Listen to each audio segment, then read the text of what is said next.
तो hello friends, welcome back to my channel. आज हमने दोबारा मौसम भाई को अपने चैनल पे बुलाया है और रिसेंटली ये जीसीसी कंट्री का विजिट करके आए हैं और इस हवाले से हमने इनसे बात करनी है कि रियल एस्टेट के फील्ड में, रियल एस्टेट के हवाले से जीसीसी में क्या हो रहा है। दुबई को तो सबको पता है कि दुबई की मार्केट बहुत हॉट है और हमेशा से इन्वेस्टर उसमें जो है इन्वेस्टर्स फ्लॉक करते हैं और अपना पैसा पार्क करते हैं वहाँ पे।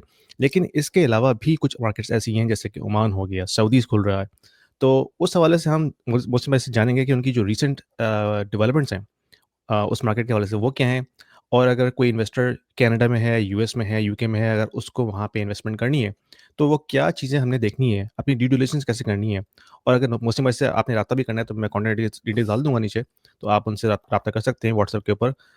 तो इस हवाले से हम डिटेल में उनसे बात करेंगे, तो please keep the conversation interactive. आप कमेंट्स में डाल के हमसे क्वेश्चन पूछ सकते हैं और विदाउट फर्दर अड्यू, अस्सलाम वालेकुम मुस्लिम भाई, कैसे हैं आप? वालेकुम सलाम यासीन, कैसे हैं आप? तबीयत ठीक-ठाक, कैसी है आपकी? Happy new year. बिल्कुल हैप्पी न्यू ठीक-ठाक। ईयर। बिल्कुल, बिल्कुल, बिल्कुल। और अल्लाह ताला बहुत सारी खुशियां दे, ये साल बड़ा आमीन, एक्साइटिंग हो और फुल ऑफ लर्निंग हो, क्योंकि बिल्कुल, जो लर्निंग इंशाअल्लाह। है ना, बस दैट्स द ये रुकनी गेम। नहीं चाहिए, बिल्कुल। That's the game. और ये जो हम जिस टॉपिक पे भी बात करने जा रहे हैं, ये मेरे करियर का तीसरा शिफ्ट है, मतलब थर्ड गियर है। पहला ऑब्वियसली टेलीकॉम था 97 में, फिर 2007-8 के अंदर फिर डिजिटल मार्केटिंग स्टार्ट किया था, और अब ये 2017-18 से जो है वो रियल स्टेट स्टार्ट हुआ हुआ है।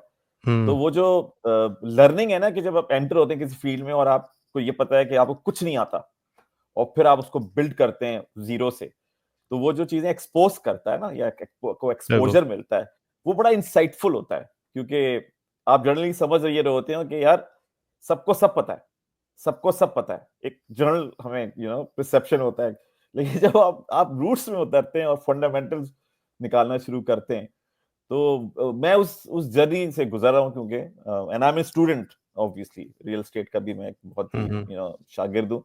तो वो मैं बिल्कुल। सीख रहा हूँ, तो मुझे बड़ा मजा आ रहा है, और रोज नई नई बातें मुझे पता चल रही हैं जी। तो रियल एस्टेट तो एक बहुत बड़ी फ़ील्ड है क्योंकि मैं खुद भी इसमें काफ़ी इन्वॉल्व रहा हूँ कनाडा में और आपको पता होगा कनाडियन मार्केट जो है वो भी काफ़ी हॉट रही है। अभी जाके थोड़ा-सा उसमें स्लो डाउन आया है, लेकिन पिछले समझ लें 10 साल के अंदर एक्स्पोनेंशियल गेन्स हमें नज़र आए हैं कनाडियन रियल एस्टेट में। और ऑफ कोर्स वो इमिग्रेशन ड्रिवन था, जिस तरह के दुबई में भी जो है इमिग्रेशन का एक बहुत बड़ा इम्पैक्ट है।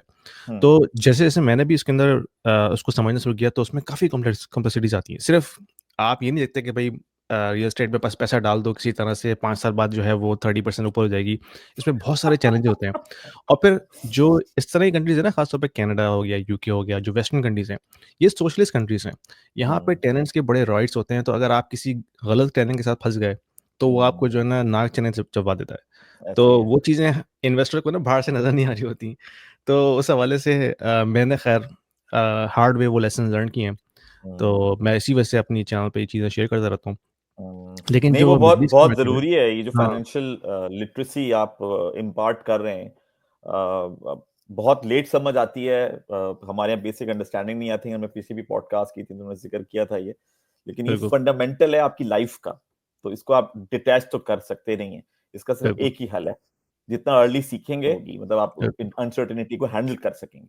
लेकिन अगर आपने अर्ली नहीं सीखा, तो फिर आपको आपको मुश्किल होती है, बिल्कुल। प्राइस पे करनी पड़ेगी। तो ये तो हम बड़ा लोग जो जबरदस्त हमारा काम ग्रुप कर है रहे वो वली और मैं और बहरोज़ हमारा एक और दोस्त भी हैं।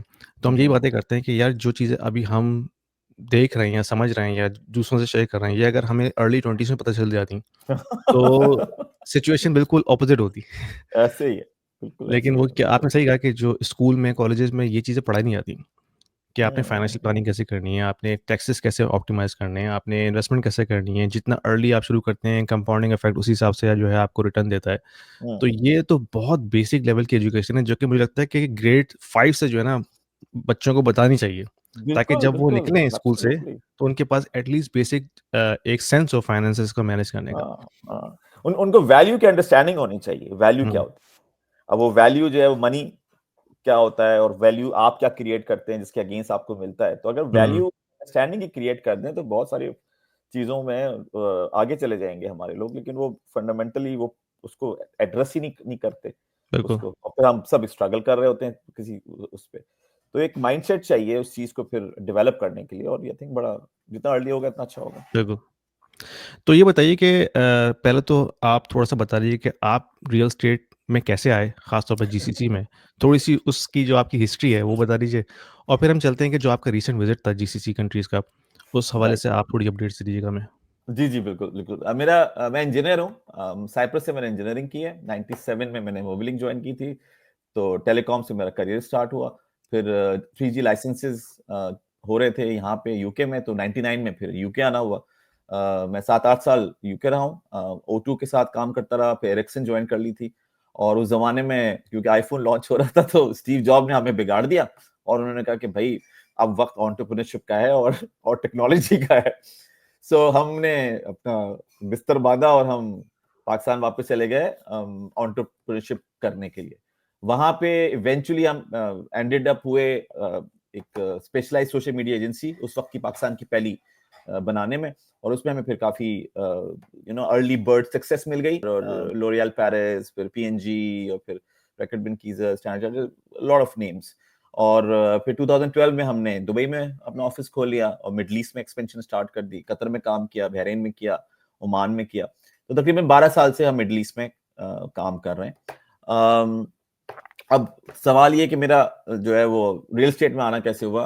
अब एंटरप्रेन्योरशिप जो स्टार्ट हुई थी 2007 के एंड में, उसमें बस एक ही चीज सीख रहे थे कि बस कंपनी बनाना सीख सीख जाओ, कंपनी बनाओ और उसको चलाओ, कंपनी बनाओ और उसको चलाओ। तो मैंने कोई 16-17 कंपनीज बनाई होंगी इन टोटल अब तक।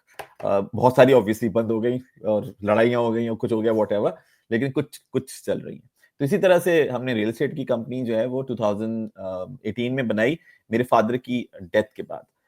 क्योंकि जब उनकी विल निकली तो उसमें प्रॉपर्टीज थी, हमें थोड़ी सी प्रॉपर्टीज का पता था, सबका पता नहीं था। फिर इवेंचुअली ये आइडिया हुआ कि ये सब कुछ जो है ये मेरी मदर ने किया है। मतलब ये जो रियल एस्टेट इन्वेस्टमेंट थी, उसकी जो हुँ, मेजर ड्राइवर थी हमारी फैमिली के अंदर, वो हमारी मदर थी। तो अच्छा। मेरे लिए बड़ी शर्मिंदगी की बात थी उस वक़्त। मैं बजाय इसके कि मैं बड़ा प्राउड फील करता कि मेरी अम्मा जो है वो बड़ा एंटरप्राइजिंग एंड एंटरप्रेन्योरियल ब्रेन है उनका रिस्क टेकिंग के अंदर। मैंने कहा ये तो बड़ी शर्मिंदगी की बात है कि इस एज में मुझे पता चल रहा है कि कि हमारी अम्मा जो है वो इतनी ज़बरदस्त चीज़ है बिज़नेस पॉइंट ऑफ व्यू से। तो बस मैंने कहा कि एक और कंपनी बनाते हैं। तो 2018 में हमने लेडी 12 प्रॉपर्टीज के नाम से कंपनी बनाई, और फोकस हमारा गवादर था। गवादर पे हमने काफ़ी रिसर्च की। फिर इवेंचुअली ये हुआ कि पेपर पे तो बहुत अच्छा लग रहा था वो, लेकिन जब ग्राउंड रियलिटी का आइडिया हुआ तो फिर अंदाजा हुआ कि शायद आगे ना ना जा सके। अच्छा, उस ज़माने में हम मेरा ट्रैवल हो रहा होता था मिडल ईस्ट का, तो ओमान में ज़िक्र हुआ गवादर का, तो वो कहने लगे कि यार हम भी तो अपना गवादर बना रहे हैं। तो मैंने पूछा, हैं? ओमान कौन सा गवादर बना रहे हैं? कहते हैं हमारा एक पोर्ट सिटी बन रहा है, दुकुम। तो वो बिल्कुल हमारी एजेंसी के एच पे बना रहे हैं उस साइड के ऊपर। तो मैंने कहा हैं, अच्छा। तो गवादर का तो दर्द था ही मेरे अंदर। मैंने गाड़ी पकड़ी और मेरा वहाँ पे कज़न भी था, और उनके साथ हम चले गए दुकुम। अब जब दुकुम पोर्ट देखा तो मुझे ऐसा लगा कि जैसे मैं कोई आई डोंट नो 200 साल पुराने कराची को देख रहा हूँ, या अच्छा, ये कब बॉम्बे की को बात है? देख रहा हूँ। ये सीपैक के प्रोजेक्ट लॉन्च होने के बाद की बात है या उससे पहले की बात है? ये उस वक़्त सीपैक चल रहा था ना, 2000 हुँ, मैं 18 की बात कर रहा हूँ। अच्छा, तो पहले तो गवादर पे हमारा फ़ोकस था, लेकिन फिर वो शिफ्ट हाँ। होके जो है वो फिर क्योंकि शुरू में इस गवादर साइड तो पर ऑफ आया। कोर्स एक हाइप आई थी, फिर वो डेड हो गई थी। लेकिन सीपैक ने आके उसको दोबारा से थोड़ा-सा एक एनर्जी दी थी ना? जी, जी, जी। उसी हुँ, पीरियड में हम काफ़ी थे कि यार गवादर करना चाहिए, और हुँ, पाकिस्तान को प्रमोट करना चाहिए थ्रू गवादर। लेकिन ग्राउंड रियलिटीज़ का आइडिया जब हुआ तो फिर हमने कहा कि ये तो चल नहीं सकेगा। तो एनीवे, तो वो मेरा गवादर दुकुम बन गया। तो मैं जब वहाँ पहुँचा हूँ तो मैंने देखा उन्होंने पोर्ट बना दिया है, एयरपोर्ट कंप्लीट होने वाला है, सड़कें बना दी हैं, ये हो गया, वो हो गया। तो मैंने कहा यार ये तो बड़ा, इसका तो बड़ा पोटेंशियल है। तो आने वाले 5-10 सालों के अंदर तो ये पता नहीं कहाँ से कहाँ पहुँचेंगे। सो अच्छा, उसी पीरियड के अंदर मोहम्मद बिन सलमान ने स्टेटमेंट दिया था कि अब नया जो यूरोप होगा वो मिडल ईस्ट होगा, और ये बहुत बड़ा स्टेटमेंट था उस रीजन के पॉइंट ऑफ व्यू से। सो एंटरप्रेन्योर तो हम हैं ही, और अर्ली बर्ड होने का भी बड़ा शौक है। तो टेलीकॉम में भी अर्ली बर्ड थे, डिजिटल में भी अर्ली बर्ड थे। हमने कहा यार ये जीसीसी की रियल एस्टेट अर्ली बर्ड है, इसको ग्रैब करना चाहिए इस वक्त, क्योंकि इस वक्त सब दुबई पे लगे हुए हैं और कोई नहीं देख रहा कि बाकी कौन कौन आएगा और कैसे आएगा। तो हुँ, बस फिर हम शौक, क्योंकि रिसर्च का बहुत है, तो फिर घुस गए पढ़ने में कि यार जरा समझें तो सही, ये कौमें कौन सी हैं, इनके इनका इनका कल्चर क्या है, ये बनी कैसे, इनकी पॉलिटिक्स क्या है। तो वो जब पढ़ना शुरू किया कि ऑल्दो कि मुझे 10 साल हो चुके थे उस वक्त तक इधर मिडल ईस्ट में ही, लेकिन जब पढ़ना शुरू किया तो ऐसा लगा कि ये तो पता ही, ये तो हमें तो कुछ पता ही नहीं है। हमें तो सिर्फ ये पता है कि ये अरबी हैं, ये बोलते हैं, ये खाते हैं, ऐसे पहनते हैं, बस ये मोटी मोटी बातें हमें पता है, लेकिन अभी हमें इनकी हिस्ट्री और इनसाइट्स का नहीं इतना आइडिया। तो वो बहुत बड़ा आई थिंक एक रेवलेशन था कि यार जब मैं 10-12 साल से आ जा रहा हूँ और मैं समझता हूँ कि मुझे बहुत पता है, और जब मैं खोल के देखता हूँ किताबें तो मुझे लगता है कि मुझे कुछ नहीं पता। तो फिर जो बाकी लोग जब देखना शुरू करेंगे तो सब यही कहेंगे कि यार ये तो हर जगह दुबई बनेगी, रियाद भी दुबई बनेगा, दोहा भी दुबई बनेगा, मनामा भी दुबई बनेगा, लेकिन तो उसकी जो इसमें ग्राउंड आपने रियलिटी है। जब आपने पढ़ा होगा तो आपको अंदाज़ा हुआ होगा कि ओमान और जो बलूचिस्तान की जो रहने वाले लोग हैं, उनका आपस में काफ़ी स्ट्रॉन्ग टाइज़ है ना? बिल्कुल है, जो जो ख़ास तौर पे जिनको हम बिल्कुल है। बलोच कहते हैं, मकरानी जिनको हम कहते हैं, वो मैंने भी एक जगह अच्छा, पढ़ा था कि वो 200 साल पहले अफ्रीकन्स सेटलर्स थे, जो आके यहाँ सेटल हुए थे, जिसमें ऑफ़ कोर्स कुछ पाकिस्तान के बॉर्डर में आ गए थे, कुछ जो है ओमान में रह गए थे, लेकिन उनके आपस में अभी भी जो है वो फैमिली टाइज़ भी हैं। ऐसी जी, जी, बात सही है ना? बिल्कुल ऐसे ही है। हुँ। देखिए, हिस्टोरिकली 2 इम्पोर्टेंट बातें हैं। एक बात तो ये कि जो गवादर का जो पोर्ट था, it used to be owned by Oman. ये ओमान अच्छा, का ये मुझे हिस्सा नहीं था। पता था। हुँ। जी, जी, ये ओमान का हिस्सा था। इवन बंदर अब्बास, जो ईरान का पोर्ट है, वो हुँ, भी हुँ। ओमान का हिस्सा था। हिस्टोरिकली ओमान, गवादर, बंदर अब्बास, कतर, यूएई पूरा, और नीचे मोज़म्बिक तक, तंजानिया तक, ये ओमान की सल्तनत थी एक ज़माने के अंदर। अच्छा। और ये सल्तनत जो इन्होंने टेक ओवर की थी, ये पोर्चुगीज़ से की थी। क्योंकि पोर्चुगीज़ इन पे हुकूमत कर रहे थे उस ज़माने में।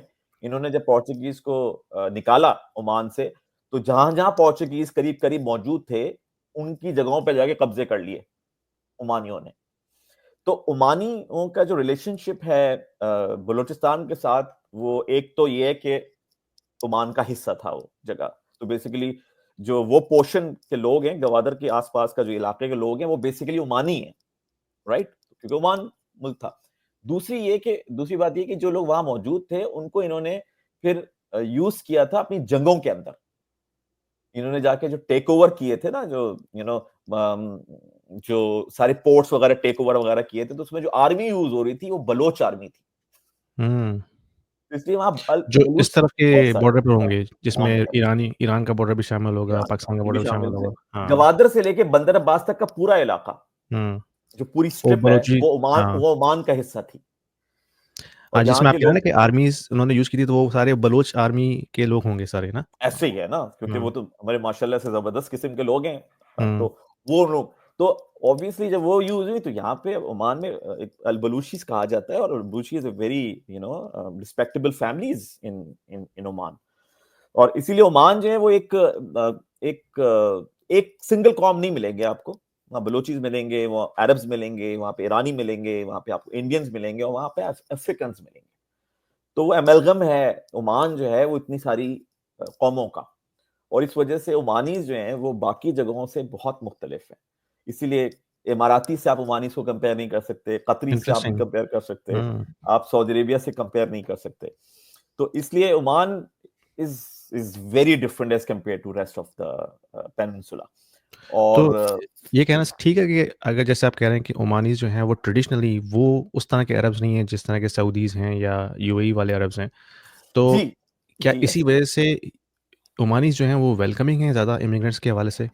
ये 2 रीज़न है। देखिए, हमारी हिस्ट्री हमारी पर्सनैलिटी डेवलप करती है। हमारा हुँ, डीएनए हमारी पर्सनैलिटी डेवलप करता है, राइट? तो जो हिस्टोरिकली चीज़ें रही हैं ना, वो रही हैं रिसोर्सेज़ की, है ना? हमें रिसोर्सेज़ चाहिए। अब ओमान क्योंकि कोस्टल बेल्ट पे अरेबियन सी का तकरीबन 3200 किलोमीटर्स की उसकी कोस्ट लाइन है, तो इन पे हुकूमतें भी हुई हैं, यानी पोर्चुगीज़ आए, ब्रिटिशर्स आए, हुकूमतें हुई, और दूसरा ये कि ट्रेडर्स थे, शिप आया जाया करते थे मुख्तलिफ मुल्कों से। तो जो जिस जगहों के ऊपर एक्सपोज़र और डिफरेंट कौमों का, वहाँ के लोग जो होते हैं, वो फ्लेक्सिबल होते हैं। दोस्तियाँ कर लेते हैं, शादियाँ कर लेते हैं, क्योंकि नए-नए लोग आ जा रहे होते हैं। तो ओमानी जो हैं वो इस मामले में काफ़ी ज़्यादा फ्लेक्सिबल थे, क्योंकि उनकी जो रिलेशनशिप थी ना, वो इंडिया के साथ थी। उनकी रिलेशनशिप जो थी वो अफ्रीका के साथ थी। उनकी रिलेशनशिप जो थी वो पाकिस्तान के साथ, इस तरह की उनकी रिलेशनशिप थी। तो इसलिए उनके अंदर जो जो एक्सेप्टेबिलिटी है डिफरेंट लोगों की, डिफरेंट रिलीजन्स की, वो काफी हाई हाई थी। अच्छा, और दूसरा रीजन ये है कि अगर हम ऊपर जाएं, आप कह रहे हो ऊपर के लोग, इसलिए क्योंकि वहां उस रीजन के अंदर रिसोर्सेज ज्यादा थी नहीं, डेजर्ट था और पर्ल डाइविंग थी, यानी मोती निकला करते थे समंदर के अंदर से, तो वो पर्शियन गल्फ के अंदर ये जाया करते थे और निकाला करते थे। तो उस एरिया का इतना एक्सपोजर नहीं था ट्रेड का, और ना ही उन उन एरियाज के ऊपर ऐसा रूल किया गया है। क्योंकि हम वो एक ये तो कहते हैं कि जी इंपीरियलिज्म था, इंपीरियलिज्म हमारे लिए खराब था, but at the same time imperialism अच्छा भी था, क्योंकि अगर आप की कौम काफी पुरानी कौम है और उसमें कोई एडवांस कौम आ जाए तो वो छोड़ के क्या जाएगी, इल्म छोड़ के जाएगी, इल्म छोड़ के जाएगी। वो इल्म आपको हेल्प करेगा ग्रो करने के लिए। तो इस रीजन के अंदर क्योंकि हुकूमतें नहीं हुई पीछे वाले इलाकों के अंदर, तो इस वजह से वहां पे अभी भी आपको बहुत बेसिक चीजें मिलती हैं। इवन जो सल्तनत उस्मानिया थी, उन्होंने भी जो स्ट्रिप्स पकड़ी हुई थी, एक तो पर्शियन गल्फ की स्ट्रिप पकड़ी हुई थी, राइट, क्योंकि वो समंदर था तो वो पकड़ा हुआ था उन्होंने, और इस साइड से रेड सी की स्ट्रिप पकड़ी हुई थी। बीच का पूरा इलाका छोड़ा हुआ था उन्होंने, क्योंकि उसमें कुछ था ही नहीं, रिसोर्सेज ही नहीं इंटरेस्टिंग। थी, कुछ मिलता ही नहीं था। तो जब जो चीज मिलती ही नहीं है उधर ध्यान ही नहीं था लोगों का, जब ध्यान ही नहीं था, जो वहां के लोग थे बेचारे, वो वो आगे जा ही नहीं सके, इतना ज्यादा ग्रो नहीं कर सके। तो वो वाली चीज, वो डिफरेंस आपको वहां पे इन एटीट्यूड में हमें नजर आता है। Right, interesting. तो ये तो चले बड़ा अच्छा आपने एक हिस्ट्री का एक छोटा-सा लेसन दिया, जो कि इसमें से मुझे भी नहीं पता थी बहुत सारी बातें। तो मैं इसको भी देखूँगा और खुद मैं एक पढ़ने चीज के लिए। और ऐड करूंगा हुँ, यासीन, हुँ, ये जो इस वक्त की जो किंगशिप है ना, मतलब इस वक्त जो फैमिली रूल कर रही है ओमान के ऊपर, ये तकरीबन 240 साल से रूल कर रही है। अच्छा, डायनेस्टी चल रही है इनकी। 240 साल से डायनेस्टी हुँ, 240 साल से चल रही है, और इन्होंने कोई टेक ओवर नहीं किया था। बेसिकली इनके जो अबाव अजदाद थे इस फैमिली के, उन्होंने जो थे पोर्चुगीज, उनको बाहर निकाल दिया था। तो ओमान के लोगों ने इनको चूज किया था एज अ लीडर। इमाम, हुँ, एज अ लीडर। हुँ, ये भी बहुत बड़ा फर्क है कि मैं आऊं और मैं कैप्चर कर लूं, राइट, और मैं हूं वहीं पे, लेकिन मैंने जो एफर्ट किया है उसकी बेसिस पे मुझे चूज किया जाए एज अ किंग। तो इसलिए यहां पे जो मतलब जो जो लव, जो केयर, और जो जो फॉलोइंग सुल्तान काबूस की है, और पूरा ओमान रो रहा था जब 2020 में उनकी डेथ हुई, तो मैं बड़ा हैरान हो रहा था। मैंने कहा यार ये इतना, कहते हैं भाई ये फादर है इस कंट्री के, तो समझो हुँ, बाप मर गया। ये सब ये कह रहे हैं कि हमारा बाप मर गया। तो वो उनका आपस में रिलेशनशिप था। तो यही ना कि वो जब आप जाते हाँ, हैं हिस्ट्री के अंदर तो कितनी फिर चीजें आप नजर पढ़ते आती हैं। हैं, और फिर उससे आप कनेक्ट करते हैं कि अच्छा ये है क्या। क्योंकि अदरवाइज हुँ, अगर आप वैसे देख लें तो आपको लगेगा मुल्क है, ये मुल्क है, हुँ, ये मुल्क है, ये मुल्क है, ये मुल्क है, ये मुल्क है। लेकिन किस तरह से वो मुल्क बने, उनका रीजन क्या था, और किस तरह से वो मुल्क चल रहे हैं, उसका रीजन क्या है, अगर आप उसको समझेंगे तो आप ये प्रिडिक्ट कर सकते हैं कि आगे क्या होगा। लेकिन अगर आप उसको इंटरेस्टिंग। नहीं समझेंगे तो आपकी प्रोडिक्शन जो है वो आपको ये लगेंगी कि यार इस मुल्कों में तो ऐसा होता है, तो इस मुल्क में ऐसा क्यों नहीं हुआ। हुँ, हर मुल्क बराबर नहीं है, दुनिया का कोई मुल्क किसी और से हम कंपेयर नहीं कर सकते, क्योंकि इंसान हजारों सालों से लाखों तरीकों से रह रहा है। तो बिल्कुल। एक एग्जाम्पल उठा के दूसरे पर डाल देना कि बाकी जो उनका ये हो रहा है, तो यही तो मैं ये भी कह रहा था कि इनको आप कंट्रीज मत समझिए, ये ये ये एसेट्स कल्चर्स हैं, हैं। हाँ। एसेट हैं किसी के, हुँ, इस फैमिली का एसेट है। जो किंग बैठा हुआ है वो ये कहता है कि ये मेरा बेबी है, इसको हुँ, मुझे ख्याल रखना है, मुझे इसके साथ ये करना है, वो कर। तो फीलिंग ही डिफरेंट है इन सारी जीसीसी कंट्रीज की अपने लोगों के बारे में, अपनी जगह के बारे में।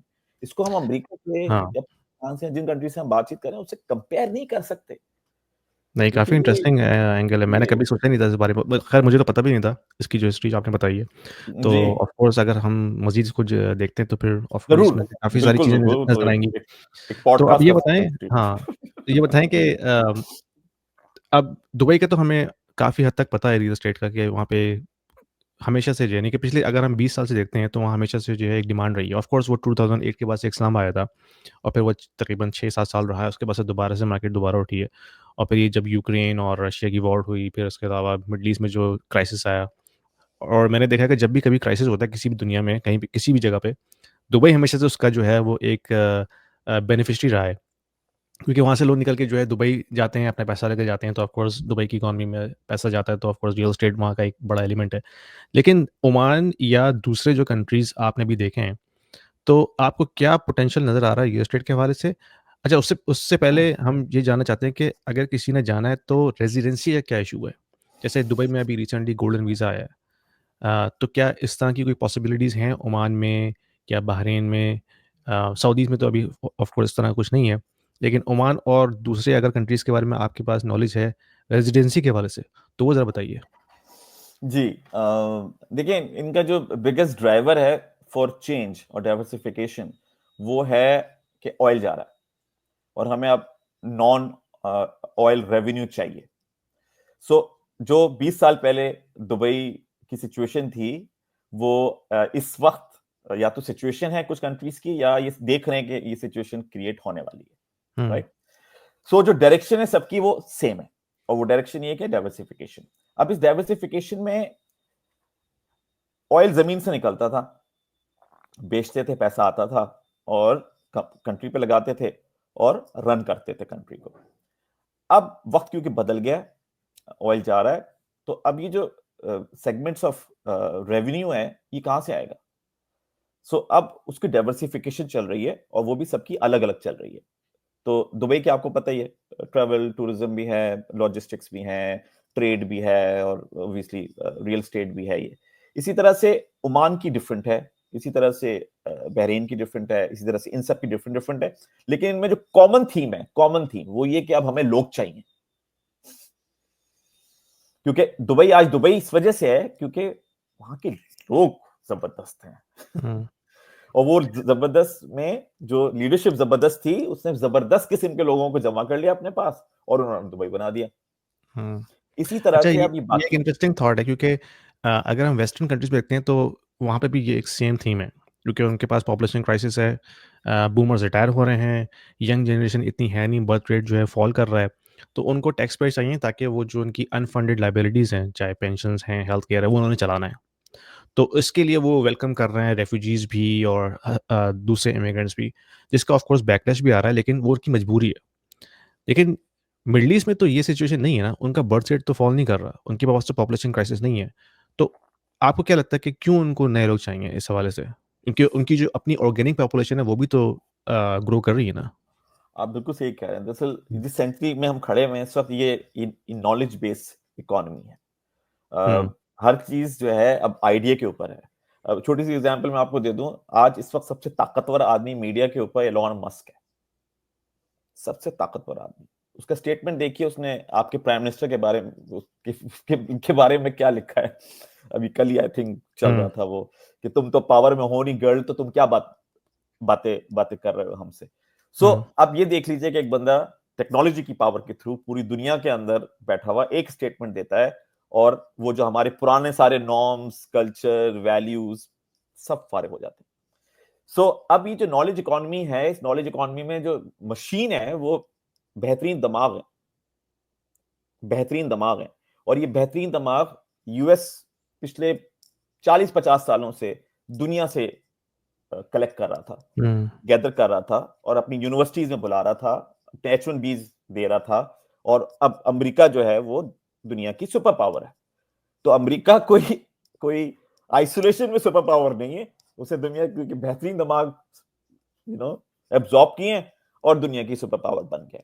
अब यही, हुँ, अगर आप सोच उठाएं, नई नहीं है, ये बहुत पुरानी सोच है, अमेरिका ने निकाली ये सोच, और वो सोच उठा के जब आप इन लोगों के ऊपर डाल रहे हैं, तो ये समहाउ समझ गए हैं कि यही यही सोच है, कि अगर हमारे पास दुनिया के अमीर तरीन लोग आ जाएंगे और दुनिया के बेहतरीन दिमाग वाले लोग आ जाएंगे, तो हमारा फ्यूचर ब्राइट है।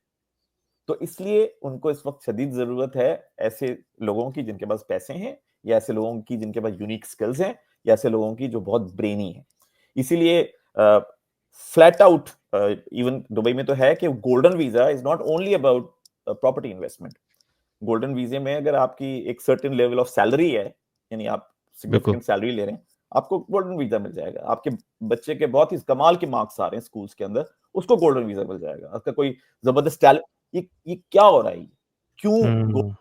सबको मिल रहे हैं? इसी वजह से मिल रहे हैं। I think last year 1.5 lakh 1,58,000 158,000 golden visa issue हुए हैं दुबई के अंदर, और वो और अक्रॉस द बोर्ड है। वो कह रहे हैं हमें ब्रेन यहां से बाहर नहीं चाहिए। अच्छा, जब वो कह रहे हैं ब्रेन, तो इसमें रिगार्डलेस है, इस वक्त 200 नेशनलिटीज हैं दुबई के अंदर।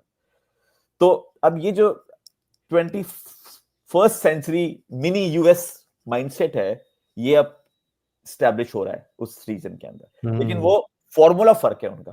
फॉर्मूला फर्क ये है कि वो आपको कह रहे हैं क्वालिटी ऑफ लाइफ। वो कह रहे हैं कि इस वक्त मार्केटिंग जिस लेवल पे पहुंच चुकी है, तो अगर आप आते हैं यहाँ पे, तो आप मुझे छोड़ के जाना नहीं चाहेंगे। जो फैंसी कार्स में आप यहाँ घूम सकते हैं, जो ड्राइवर्स यहाँ पे आप रख सकते हैं, जो मेड्स आपके बच्चों को पाल सकती हैं, और जो क्वालिटी ऑफ लाइफ मैं यहाँ आपको दे सकता हूँ, क्योंकि आपकी थोड़ी वीकर साइड भी तो है ना, वो आपको कोई भी नहीं दे सकता। और ओवर द टॉप मैं आपको 100% सिक्योरिटी इस चीज की दे रहा हूं कि किसी भी रिलीजन से आए, किसी भी कंट्री से आए, hate speech is not allowed.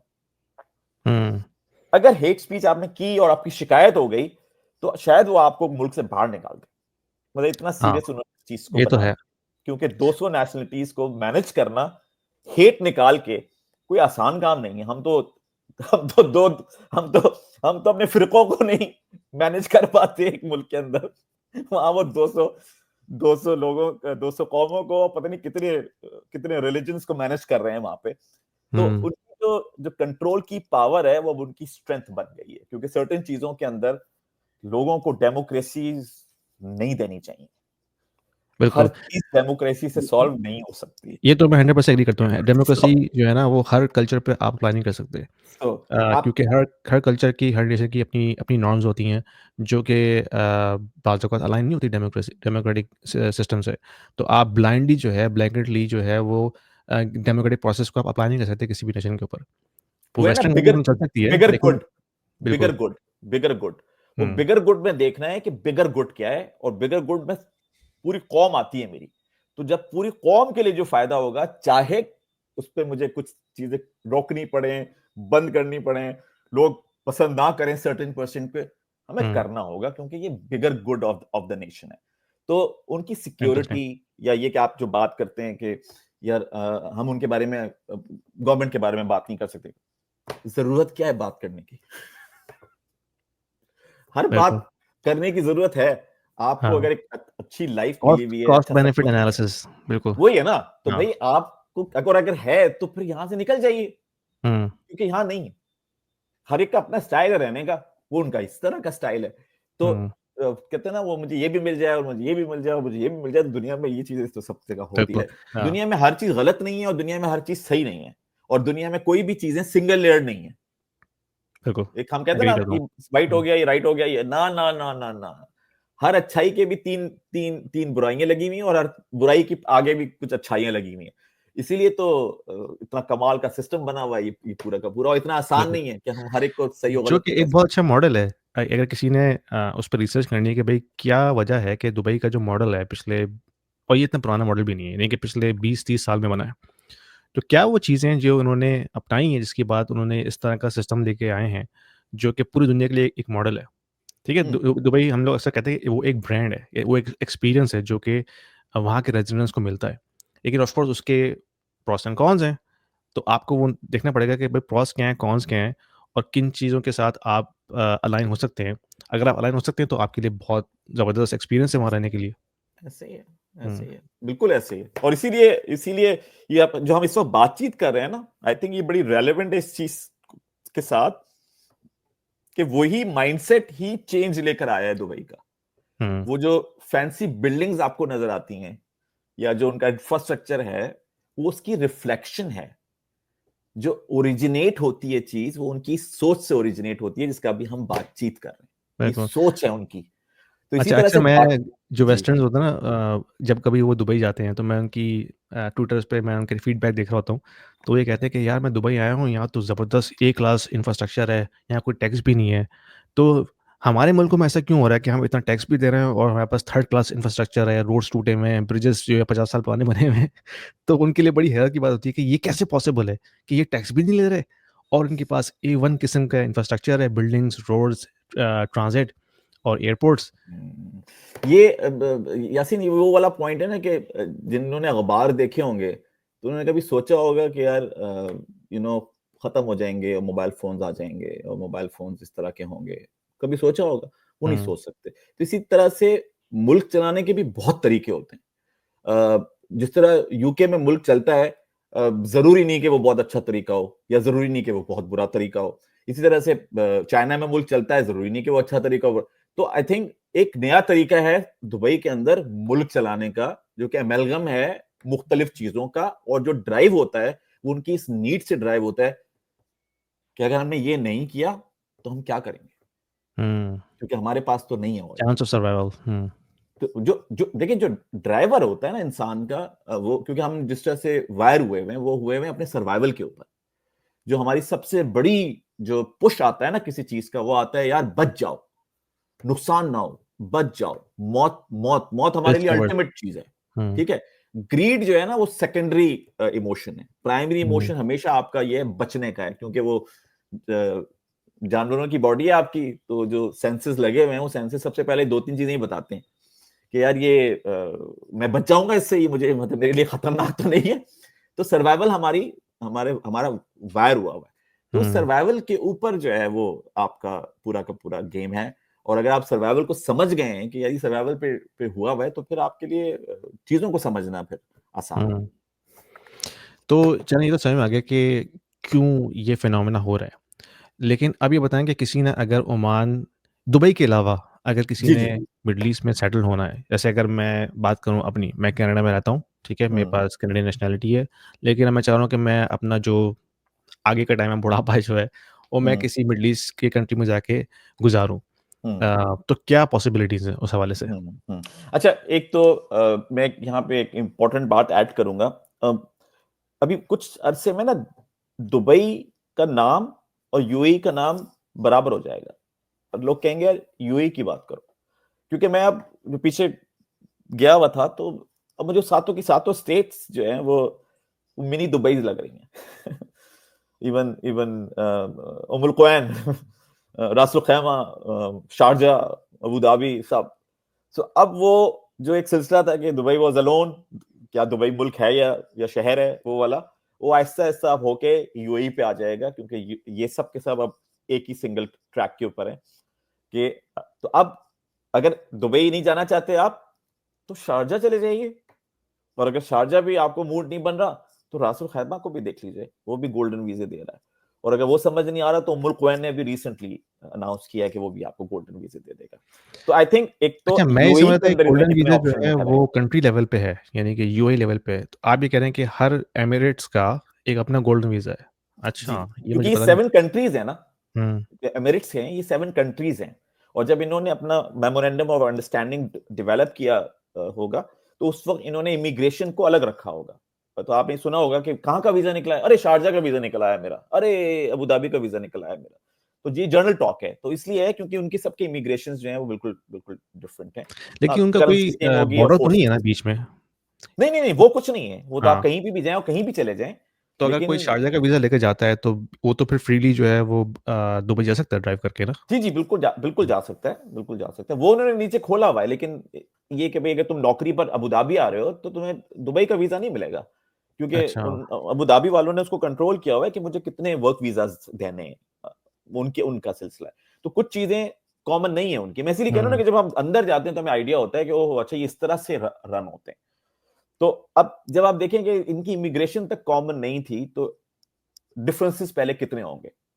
तो अब वो डिफरेंसेस आहिस्ता-आहिस्ता डिसॉल्व होते हुए लग रहे हैं, क्योंकि ये लग रहा है कि ये ओवरलैपिंग कर रही है एक-दूसरे के ऊपर।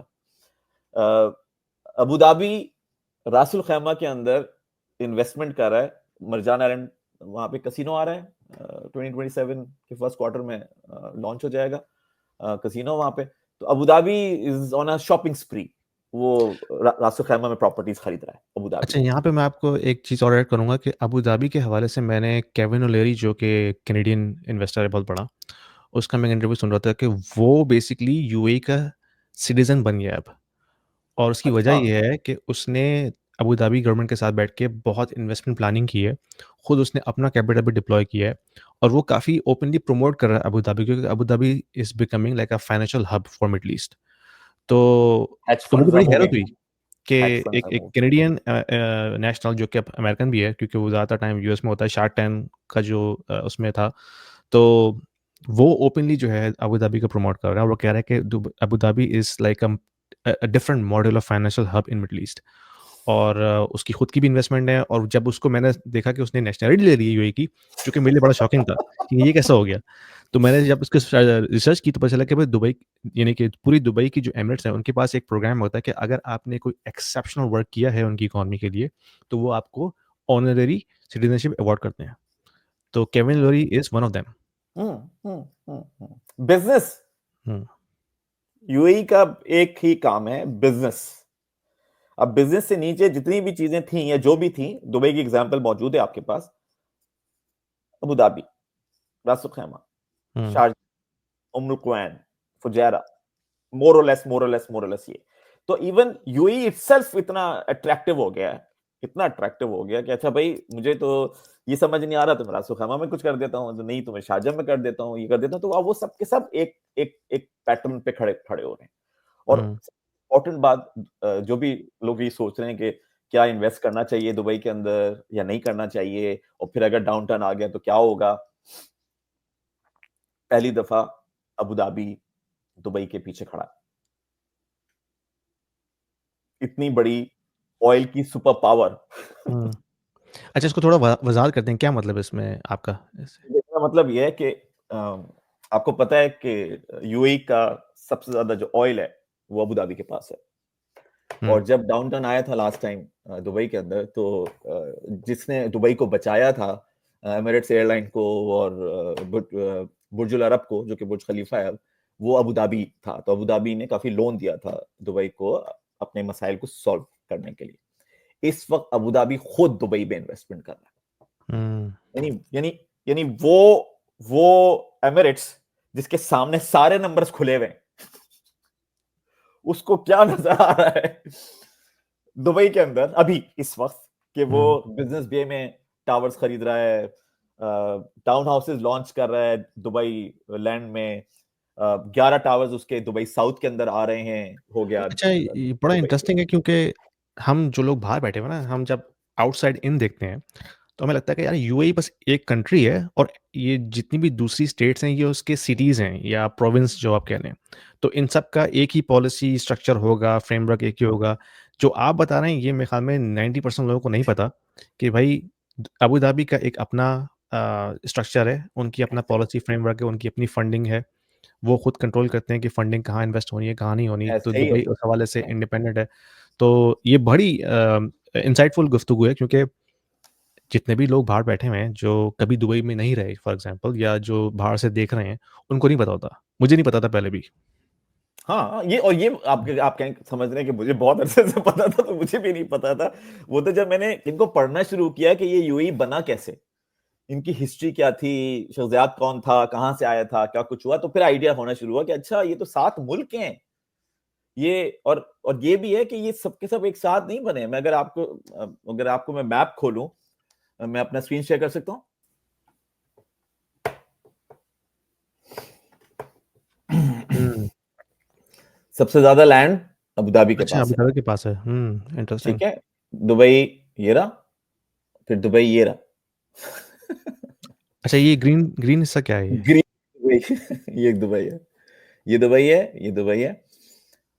जो जो शारजा है हुँ, वो ये है, पर्पल, देख रहे हैं? ये अजमान है, ये शारजा है, ये शारजा है, इंटरेस्टिंग। ये रासुल यानी कि खैमा है। बीच में भी इनकी टेरिटरीज़ हैं जो जो जी, उन्हीं के कंट्रोल में है। अच्छा। एब्सोल्युटली। ये बेसिकली देखें, ये सारे ट्राइब्स है ना यहाँ पे। जो ट्राइब होंगे उनसे पूछा होगा भी तुम किसके साथ जाओगे, वो कहेगा भाई मेरी तो शारजा के शेख से दोस्ती है, मैं तो शारजा के साथ जाऊंगा। अब उसको ये नहीं पता कि मेरी लोकेशन क्या है। तो वो है। इसी तरह से ये वाइट देख रहे हैं आप, ये ओमान है ना, ये ओमान है, ये ओमान है। अच्छा, ओमान भी 200 में टूटा हुआ है? अच्छा, ये तो ये मुझे पता नहीं था। स्ट्रेट ऑफ हॉर्मुज है ना यहाँ पे, हम्म। तो इसको तो ये दे ही नहीं सकते थे ना, अगर मैप पे आप देखें तो इतनी हाँ, खतरनाक जगह वो तो बहुत की लोकेशन है। कैसे दे दें, ओमान कैसे हम्म। दे दें। तो ओमान ने वो रखी हुई है, तभी तो ओमान की पावर है इस रीजन की। ये देखें, ये रहा ओमान। हम्म। यहाँ ईरान है, यहाँ ओमान है, तो ओमान ने जगह थोड़ी छोड़ी है, क्योंकि अच्छा, तकरीबन ओमान का लैंड मास तो बहुत बड़ा है, यानी कि second comparatively. Largest, second hmm. Largest, second largest after Saudis के बाद। हाँ, सऊदीज के बाद। और और ये कोई ट्रिलियन डॉलर का ट्रेड रूट है, बिल्कुल, यहाँ यहाँ से तो सारा ट्रेड ट्रिलियन जाता है। Dollar, absolutely. तो ये तो ओमान की तो पावर यहां से आती है।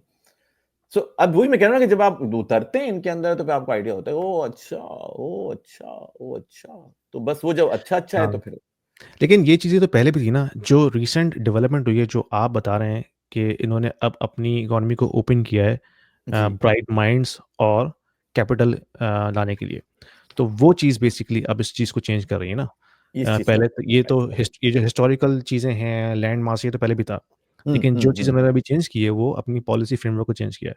तो ऐसे अब ही है। हम इसको वाइंड अप करते हैं नेक्स्ट 4 मिनट्स में। तो ये बताइए कि अगर ये जो गोल्डन गोल्डन वीज़ा, तो हमें समझ में आ गया दुबई का।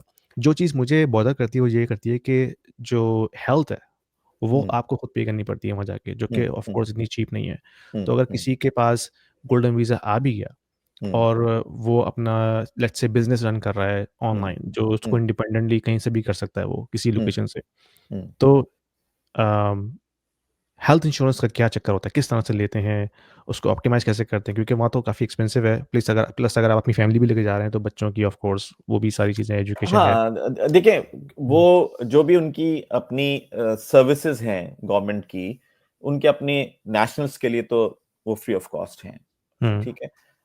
आपको क्योंकि वो बुला रहे हैं सर्टेन ऑब्जेक्टिव की वजह से, तो उसमें जो टैक्स आप पे नहीं कर रहे, तो बेसिकली एक तरह का वो टैक्स है। इनडायरेक्ट टैक्स है हुँ, ये, कि भाई आपको हेल्थ इंश्योरेंस लेनी होगी। तो ये राइट। हर जगह के ऊपर मौजूद है। अब ये कि जैसे जैसे लोग बढ़ रहे हैं वैसे वैसे ऑप्शंस बढ़ रहे हैं वहां पे, और उसके बाद प्राइस कंपेटिटिवनेस आ रही है। पहले तो कम होती थी, अभी तो ये हुँ, किया इन्होंने कि इन्होंने एम्प्लॉइज के लिए मस्ट कर दिया है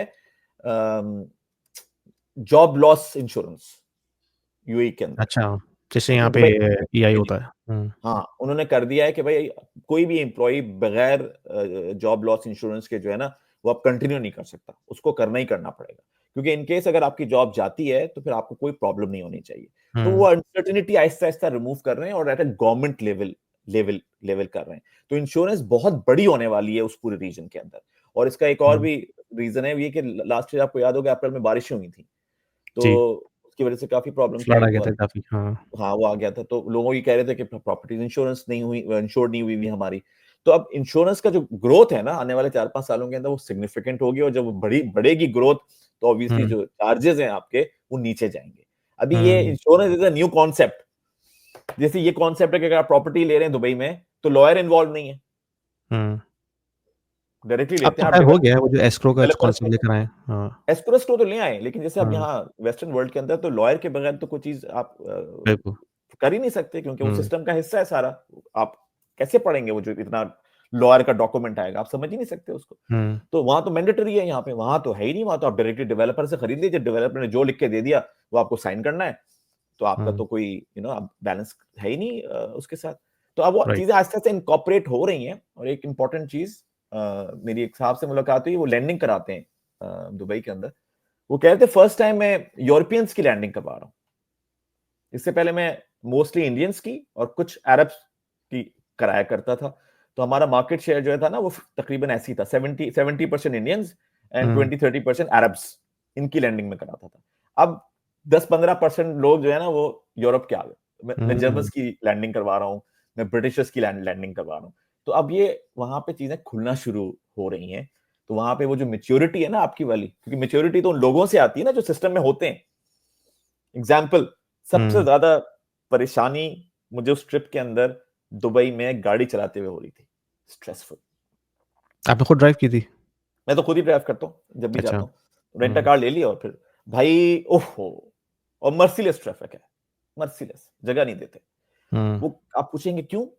तो ज्यादातर लोग जो आए हुए हैं वो कौन से मुल्कों से आए हुए हैं और पाकिस्तान, इंडिया वहां से उन है। मुल्कों हाँ। की क्या सिचुएशन है, तो वही अच्छा, सिचुएशन उन ये मुल्कों फर्क की ना है। मुझे कनाडा के हुआ था, ऑफ क्योंकि मैं कोर्स। यूके में रहा हूँ 12 साल। तो यूके का ट्रैफिक तो आपको पता है बहुत ही स्मूथ, सिस्टमेटिकली सोफिस्टिकेटेड होता है, हर कोई आपको जगह दे रहा होता है। यहाँ ऐसा कुछ चक्कर नहीं है, खासतौर पर टोरंटो में तो नहीं है। तो ये चीज़ मुझे भी आके बड़ी बॉदर की थी शुरू में कि यार यहाँ तो मुझे कोई जगह ही नहीं दे रहा, मैं रैंप पे चढ़ रहा हूँ, लोग जो है वो 100 की स्पीड से भगा रहे हैं, मुझे कोई जगह भी नहीं दे रहा चढ़ने के लिए। हाँ हाँ तो हाँ, वो उसकी वजह भी यही है क्योंकि यहाँ पे भी लोग हर तरह से, हर जगह से आए हुए हैं, इंडिया से यही भी, वाली पाकिस्तान बात से है, भी, बस ये बांग्लादेश से भी, बस श्रीलंका यही, से भी, कुछ ईस्टर्न यूरोप भी हैं। तो वो ऐसे ही है, एक खिचड़ी बन गई है यहाँ के भी। ऐसे ही है, ऐसे ही है। तो मुस्लिम भाई, थैंक यू वेरी मच। मुझे थोड़ा-सा इसको वाइंड अप करना पड़ेगा क्योंकि मेरी एक और मीटिंग है। नो प्रॉब्लम, लेकिन अगला हम कर इस लेते हैं। पे नेक्स्ट एपिसोड नेक्स्ट वीक ही कर लेते हैं अगर आपके पास टाइम है तो, क्योंकि मुझे आपसे ये पूछना था कि भाई जो अब आपने विज़िट किया है तो वो आपने क्या इनसाइट्स निकाली हैं प्रोजेक्ट्स के हवाले से? ओमान में क्या मार्केट चल रही है? क्या प्राइसेज़ हैं? और फिर ओमान का मैं फाइनेंसिंग का क्या है? क्विकली आपको हुँ। बताऊं, पिछले 2 महीने के अंदर 3 रियल एस्टेट प्रोजेक्ट लॉन्च हुए हैं। अच्छा।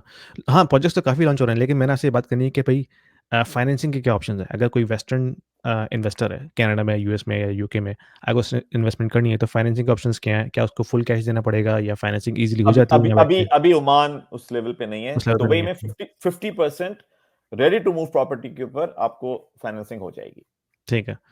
तो इस पे दुबई हम इज द मज़ीद डिटेल में बात ओनली, करते हैं और बिल्कुल। नेक्स्ट एपिसोड में हमने हमने थोड़ी प्रोजेक्ट्स पे डीप डाइव भी करनी है, जो आपने जी प्रोजेक्ट्स जी। डिस्कवर किए हैं हम्म, रीजन के हवाले से। यानी कि अगर हम्म, आपने जिस तरह आपने दूसरी स्टेट्स का बताया कि प्राइस में कितना डिफरेंस है, ग्रोथ की क्या चांसेस हैं उन उन रीजन में। ऑफ कोर्स दुबई तो टॉप पे है ना, लेकिन अब आप हम्म, जैसे बता रहे हैं कि मज़ीद नए रीजन्स खुल रहे हैं, तो हम्म, वहाँ ग्रोथ के क्या चांसेस हैं? हम्म। और एक रियलिस्टिक होराइज़न क्या होना चाहिए किसी भी इन्वेस्टर का? 5 साल, 10 साल, 2 साल, कि आप कितना टाइम फ्रेम रख के जो है इन्वेस्टमेंट अपने प्लान करें? तो ये सारी चीज़ें मैंने डिटेल में आपसे बात करनी है। तो इंशाल्लाह नेक्स्ट वीक अगर आपके पास टाइम है तो हम उस पे बात कर लेते हैं। कर लेते हैं, तो बिल्कुल कर लेते हैं, बिल्कुल कर लेते हैं, नो तो मुझे प्रॉब्लम। अभी इसको जो है वो वाइंड अप करना पड़ेगा। तो थैंक यू वेरी करें, मच वसीम भाई। No problem. बहुत शुक्रिया, बड़ी इंसाइटफुल गुफ्तगू आपकी, खास तौर पे जो हिस्टोरिकल आपने एविडेंस दिए हैं, तो जो कि मुझे भी नहीं पता था। तो हो सकता है ऑडियंस को भी इसमें काफ़ी मज़ा आया होगा। तो स्टे ट्यून्ड गाइस, हम दोबारा नेक्स्ट वीक इस पे मिलते हैं। Until next time, thank you very much. Thank you so much, Allah Hafiz. Allah thank हाफ़िज़। यू।